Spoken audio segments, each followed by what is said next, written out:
everybody.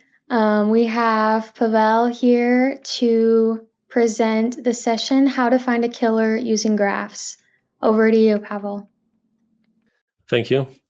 Yes, so we gathered here to answer the question on how we can use graphs to find a killer, or to put a bit of narrative flavor, what Sherlock Holmes was really doing with that red string. So if you are a fan of detective movies or shows, you've probably seen something like that, where pieces of documentation of the investigation are put on the wall or the board, and they are connected with red string. So suspects are connected to places on map or murder weapons or stuff like that. And we decided to build the digital version of it. And basically, we started with mapping data. So how does it work? If I have a sentence, Paweł Gołąb presents a platform for criminal analysis, I can first find entities which will form my nodes in my knowledge graph. And then I can type them too. So I know that I'm a person and platform is some kind of technology, etc., etc. Then I can use the rest of the sentence to map my relations between my nodes, and this is how I get my graph. And having a way of automating that process and adding both information, visual and textual and other modalities allows us to use one of the greatest powers of knowledge graphs, which is combining graphs with other networks. So we can use some other source like Wikidata and really get deep into the process. What do I mean with that? For example, if you are a fan of knowledge graphs or just starting, you've probably seen at some point this kind of network. This is kind of the hello world of the knowledge graphs. So we know that Leonardo da Vinci created Mona Lisa, which is in Louvre, and the Louvre is in Paris, and also Eiffel Tower is in Paris. So there is usually Bob, I believe, who likes Leonardo da Vinci, so we can infer that he wants to go to Paris. How we can use this in a case? If you would got a postcard, which would say that Bielik 18 presented new Bielik versions. Bielik is Polish language model. I'll talk about it a bit later. We can map it to graph. Yeah, so we get information that Bielik 18 presented new Bielik versions. However, if you look closely to the picture, you will also find one more detail, which is Eiffel Tower. And this allows us to combine this information with our original network, and we can infer that actually the presentation took place in Paris. So just being able to map automatically data into a concise network already gives us some superpowers in terms of investigation. Okay, but how can we build the graph? You probably use some tools from Neo4j that allow us to build this automatically, but I want to go deeper into if you want to get your hands dirty. So, for example, you can pick one of your favorite natural language processing libraries and go with that, do some grammar structuring, etc., and build a graph this way. It will be crude, but it will be very efficient. And on the other side of spectrum is using LLMs. And they are perfect for extracting knowledge graphs from data. They understand concept of knowledge graphs. They understand all the terms that are needed to work with knowledge graphs. And also LLMs are very good in translating data in one format to another format. So this allows us to get really good quality also of this extraction. However, if you'll see at this example of Claude extracting the same knowledge graph from the sentence I showed before, you will notice that there are some discrepancies. And Claude decided on itself how to label my data for my graph. And if you want to get really good quality data, we have to build this ontology ourselves. And the majority of the work that we are doing on this data extraction is actually building really good ontology that will allow us to map everything we need. And ontology is kind of like seeds. And we are, as a data scientist, we are kind of gardeners that take care of these seeds. And if you have bad seeds, there won't be good harvest from it. But if you are maintaining data really well, we build this ontology that is foundation for future growth of a network, of a knowledge graph. This possibly will allow us to find some diamonds hidden in our data. And one more thing, I'm from Poland, and we are working mostly with Polish agencies, Polish investigators, and journalists. And this means that there are some specific issues regarding Polish language. This number is a percentage of Polish data in original Llama training. And this is not a lot. With newer versions, the number is a bit bigger, but if you are not using English data, you are working on models that use like Llama 3, 5% of additional non-English data shared among 30 languages, I believe. So still it's not a lot. And the same goes for other public models. And I have to admit, they are very good right now with Polish and other languages. You can go for a really long distance with these models. However, sometimes you want to bring things up to 11. So you want to understand all the minuscule details in your data. You want to understand cultural references, etc., etc. And this is why you may want to use some specialized models. In Poland, we are lucky to have two major models, Plum from the ministry and Bielik, which is completely open source initiative. It's built by enthusiasts on their free time, and it's really good. And I have to mention that I'm not the creator of the model, but I'm close with the community, and I really like the model. So I'm telling you this story because although Polish language might be quite niche and you may not need to use data of that kind, you may be interested in looking into something called small language models. So we have this new class of models that are smaller than ChatGPT or biggest Llama versions or stuff like that. And this allows you to run them on commercial hardware that you can buy in the store instead of building room filled with computers to run models for inference. And this makes them very efficient, both on the cost terms and energy savings. Also, you can very easily fine-tune the model, because if model has a few billion parameters instead of 70 or hundreds of billion of parameters, it's easier to fine-tune. And what's very important, making them easy to run on a cheaper hardware, you can easily run them on premise. And if you are analyzing sensitive data, it's very important to have air-gapped setup. And another thing is that if you are working with data like we do on crimes, murders, etc., you don't want your model to be aligned, to be censored. And most of the models you get on cloud are censored, which means they won't get into nasty details on what's hidden in your data.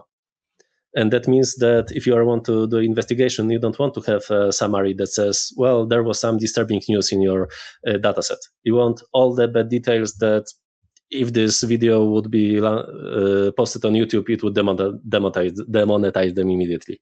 Yeah, so, and this is why you need open models that are not aligned to hide the dirty truth if you want to process data that's sensitive. Coming back to building models, there is also something in between, and it's a growing class of models that are dedicated for extracting knowledge graphs, and they use even simpler language analysis. For example, Relic is using BERT, and this allows this model to be run on even smaller hardware that small language models need. Actually, this model was brought to my attention by one of the Neo4j staff in their article. So thank you for that. Okay, then we have a way of mapping a network. In our case, it's LLM processing a lot of queries to extract all the information, and we get a graph. And we cannot see anything in it. It's a big mess that we don't know what to do with it. Yeah. So where can we go from here? And basically, every investigation process, and by extension, every analytical process goes through the same cone. We start with the raw data, and it's too much data to process. It's not to process, but to understand. If you get too much data, it gets noisy. And you want to use some filtering and analytical methods to bring this number down. So you get this one most important node or a few nodes. And this is where you get insights from your data. So all the job is to design a process around all these steps to narrow down a set. So we go from this, through this, into that. And by the way, this is a financial crime where the guy on the left made a big deposit, then transferred it through the few shell companies, and it ended up in hands of another guy who withdrawn the money. And they were connected as a management of these companies. So you want to get this very straightforward information. This is actual insight from the data, not the beautiful cloud that you can put on the wall, but tells you nothing about information in your data. And for that matter, we designed a tool, Network Notebook, around three lenses that we believe are crucial to working with data efficiently. Graphs, of course. We know the graphs as also, and this is why we are here, but also standard BI analysis. Sometimes nothing beats the tabular analysis of the data. We want to group stuff, we want to sort stuff, we want to filter it out. And also, we want to have RAGs, and probably we all know already that RAGs are awesome, and graph RAGs are even more awesome. So shortly about graphs, because if you are talking about RAGs and LLMs and stuff like that, we may forget how crucial is information that's provided solely by relations in our data.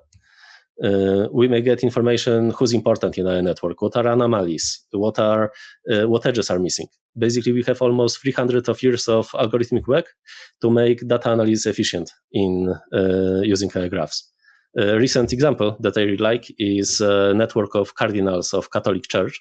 Recently, we had conclave that was picking up new pope, and scientists from Italy and from Austria mapped the network of cardinals, and they used information about who appointed whom, it's public, and also who was working with whom, and who was mentioned with whom in the press releases. And using only these relations without any additional textual information, they mapped the network and then used PageRank to predict who will be the next pope, and they succeeded. Here on the right, you can see this gray note, which is by then Robert Prevost, who's now a pope. So relations are very important, and this is why they're core of the business. However, if you have good relations, you may want to analyze them in a tabular way, as I said previously. So let's say you have your pool of suspects, and you mapped some communities to find some mobs or some organizations within your data set. Then you found most important people using PageRank or Betweenus or some other centrality metrics. And the most efficient way of finding most important people in each community is BI analysis, where you can just group your data, aggregate, and filter out the most important nodes. And the third part of the solution is RAG. And you probably use graph RAGs in Neo4j. They have awesome graph RAGs working there. But if you would like to get your hands dirty and see what's happening under the hood, I believe currently there are two main approaches for building graph RAGs. One is presented by Microsoft and others, and is basically a very elaborate indexing machine, which first extracts knowledge graphs out of your data, then it finds communities, it summarizes communities using LLMs, and only then runs them through vector search and all other standard RAG algorithms. And this is very good because it allows you for indexing your data in a much better way. If you look through the lens of entities in your data set, you get much better summaries than you would get in standard linear fashion if you are building standard knowledge compression with vector databases. And the other approach is bottom-up. And Alibaba is one of the companies that presented their solutions. And they are basically running a lot of AI agents. They allow them to crawl through the knowledge graph and then gather information. And when they feel they are ready, they gathered enough information in their journals, they are presenting it as a summary to the user. And we believe that best solution actually lies somewhere in between. So you want to have some agentic approach that will allow you to generate Cypher queries that are related to what your user asks for. Then you can query Neo4j to extract this information. And then you may want to use LLM to summarize it. But also, sometimes you can only use this vectorized version of very good summaries, because it turns out that GraphRag being the actual name of the algorithm, I feel Microsoft might want to do some marketing activity by picking name for the algorithm. It's really powerful by itself. And combining the two is actually the best of two worlds. But I was talking about drilling down into these graphs, and we can reverse the situation. So bringing back a financial crime example, in financial fraud detections, there is something called AMLs, anti-money laundering schemes. And these are behavioral patterns that you can look for that indicate the possibility of committing a crime. And they are often very simple patterns to find in your networks. For example, someone made a big deposit and wired it further to another account, or someone got a big transfer and then cashed it out. And finding this pattern in this network already almost immediately shows us the path I showed you before. So it's very powerful. And we can do the same for a crime investigation. We can first create patterns that we want to look for in our data, extract it, and then use LLM to summarize the textual information that's in it. And this allows us to avoid the situation where we sit to the investigation and we have empty piece of paper and we don't know where to start. We already have some initial hypotheses. We have initial understanding of our data set, etc., etc. And this is a very powerful technique. So in our tool, we are using both. We have this two-stage analysis where we use rigid queries to graph structure, and then we use this creativeness of GenAI to understand textual information in our data. But also we can go from the top to the bottom. So how does this look in our tool? First of all, you can upload any data, any information. So you can upload images, you can upload PDFs, you can upload scans. We are working on audio description too. And then we are building a nice big network of the information. It's very important that we can map both images and text. For example, here is a piece of the graph that shows description of graph description of this picture on the left. So you can see these 4 people. There is information how they are dressed. There is information that they gathered together on some kind of bridge, etc., etc. And this is very important because if this would be a surveillance cam video and on the bottom you would have eyewitness statement and he would say that the suspect was wearing a shirt in blue and white stripes, you immediately get this connection only by mapping your data into knowledge graph and merging it together. However, you can use all the other tools to get even more insights. And here we are using the Polish translation of The Murder of Roger Ackroyd by Agatha Christie. It's a very good book, so I also recommend it for you to read. And we are using it because it's a pretty good model of transferring of investigative data. And no worries, there won't be spoilers. We'll be focusing on the main chapter, and also from the title you can already infer who was killed in the book. So the first chapter describes the situation where Miss Ferrars, another character died, and main character Dr. Shepard went to the scene and did his investigation and found out that she accidentally overdosed Veronal, sleep medicine. And then he comes back to his home, talks with his sister Caroline, and tells her about the situation. And it turns out that Caroline already knows everything about the scene and also has her own ideas on what happened. And we get this situation summary. In this summary on the left, here's the English translation on what's happening there. No worries, we don't have to read it. We'll go through it on the using our analytical tools. So first of all, we know that Caroline learned about the death of Miss Ferrars on herself. So we can use RAG analysis to just query on what could be the sources of the information. And here we get an information that Caroline found out both from Dr. Shepard, but also from the gossip in the King's Abbot, being the town where the whole situation takes place. And this is another great thing about GraphRags, that they not only are very performant, but also can point us to the information directly in the graph. So they are kind of interface between natural language and networks. We can also just run some cipher query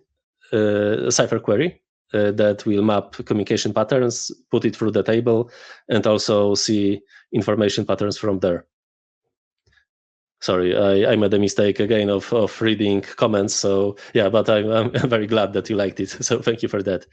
Okay, either way, you'll get to this network that maps the situation I told you about. So we have the main information that Miss Ferrars died, and also that Dr. Shepard observed the scene, and there was some information exchange between him and Caroline. But also there was a house staff in the Miss Ferrars house. So there was a cook and there was any maid. And maid had direct connection to Caroline and told her about situation she observed. But also the cook talked with the milkman, and milkman told the Caroline. So she actually had 3 sources of information that told her about the death. And then we can extend this graph and load other nodes that give us information about what are the concepts and what's the all fuss about. So in red we have events, and in gray we have concepts and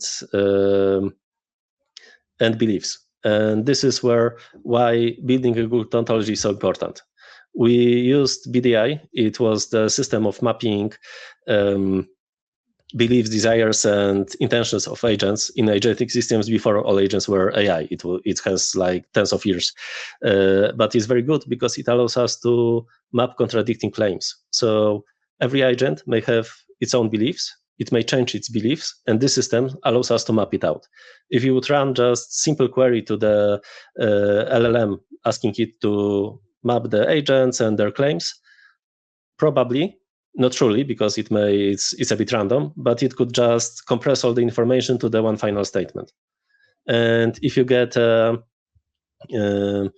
if you map it this way, you can split the information between individual claims. So here we have information that Dr. Shepard believes that Miss Ferrars took overdose Veronal by accident, but Caroline, and bear with me because it's a bit complex, she thinks that Miss Ferrars previously killed her husband, and then it made her in such a remorse that it pushed her to suicide. So Caroline thinks that it wasn't an accident, it was actual decision of Miss Ferrars to kill herself. And also we have these red arrows that indicate that there are some claims that are contradicting. And having this information allows us to use these patterns I told you about, these interesting patterns in our data. So the investigator at first doesn't have to discover it by himself. He already gets this information in the summary and also gets information about information gaps. So we don't have to start investigation from finding out what's inside our data. We can already start by identifying missing information patterns. So having all these tools, we can go and try to investigate who actually killed the main character of the book. And this is how you use graphs for finding killers. Thank you.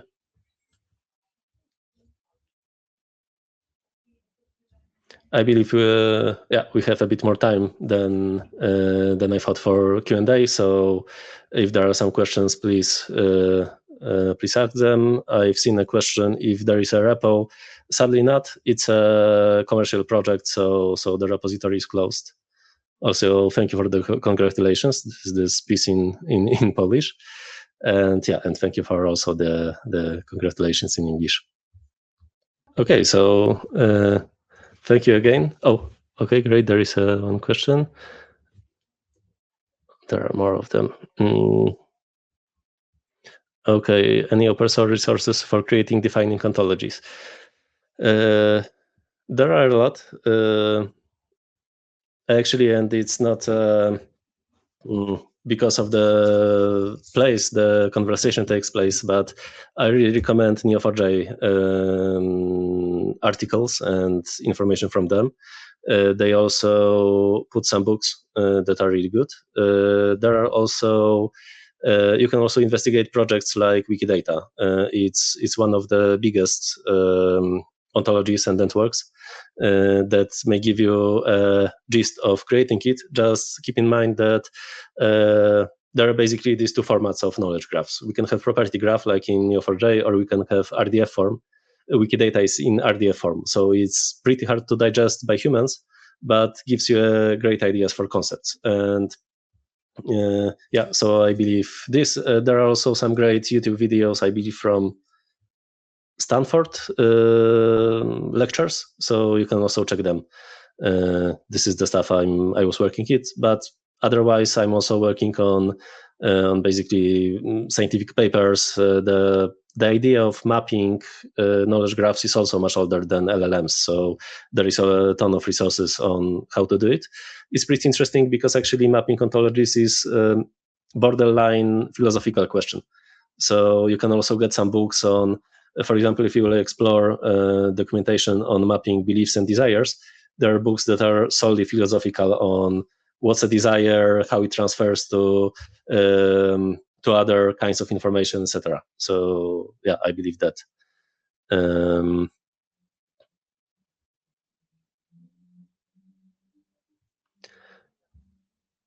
There is a question if I consider it valuable to parse large media tropes into knowledge graphs to discover new insight about fiction narrative media.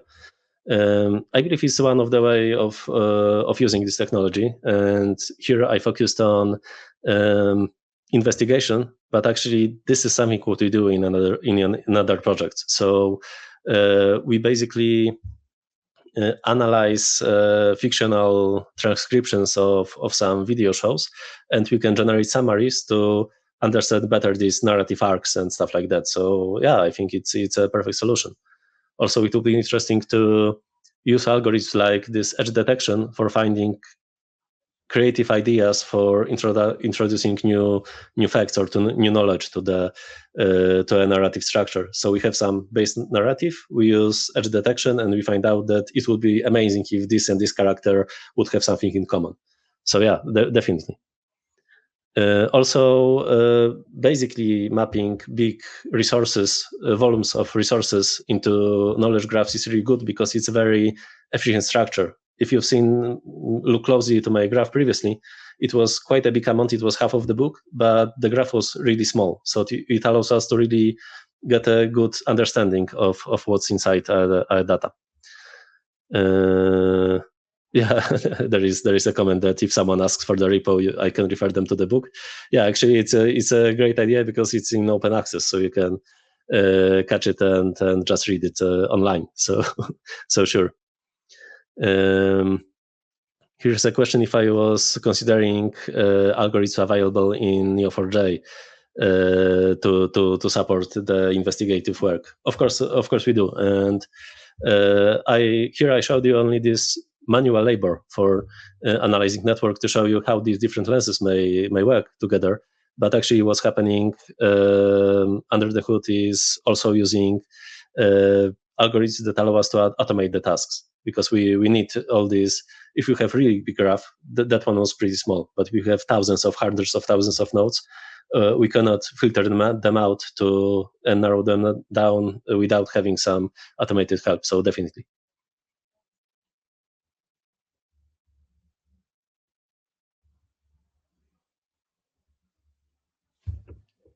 Sure. Yeah, if you have any other questions, here's some contact info. Here's my LinkedIn page and my email. So feel free to reach out to me if you have some other questions. Yes, the book is available online, and you can Google it because it's already it's so old that is freely and legally available online. Basically, this is why we picked it, also because it's legal to process it.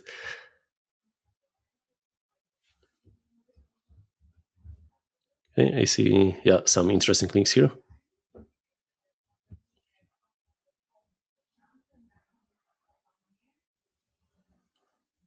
Okay, I think that the time is coming up, so thank you again, and I hope to talk to you soon.